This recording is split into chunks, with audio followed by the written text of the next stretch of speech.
ಗುಜರಾತ್ ವಿಮಾನ ದುರಂತ ನಡೆದು 4 ದಿನ ಕಳೆದಿದ್ದು ಇನ್ನೂ ಅಧಿಕೃತ ಸಾವಿನ ಸಂಖ್ಯೆಯನ್ನು ಘೋಷಿಸಿಲ್ಲ. ಮೃತರ ಸಂಖ್ಯೆಯ ಬಗ್ಗೆ ಗೊಂದಲ ಹೆಚ್ಚಾಗುತ್ತಲೇ ಇದೆ.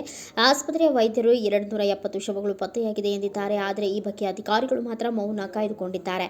ಏರ್ ಇಂಡಿಯಾ ವಿಮಾನವು 242 ಪ್ರಯಾಣಿಕರನ್ನು ಹೊತ್ತೊಯ್ದಿದೆ. ಈ ಪೈಕಿ ವಿಶ್ವಾಸ ಎಂಬ ಓರ್ವ ಪ್ರಯಾಣಿಕ ಮಾತ್ರ ಬದುಕುಳಿದಿರುವುದು. ಈವರೆಗೂ 4 ವೈದ್ಯರು ಮತ್ತು 9 ನಾಗರಿಕರ ಗುರುತು ದೃಢಪಟ್ಟಿದೆ. ಆದರೆ 272 DNA ಮಾದರಿಗಳನ್ನು ಸಂಗ್ರಹಿಸಲಾಗಿದೆ. ಇನ್ನು 18 ಜನರ ಪತ್ತೆಯಾಗುತ್ತಿಲ್ಲ.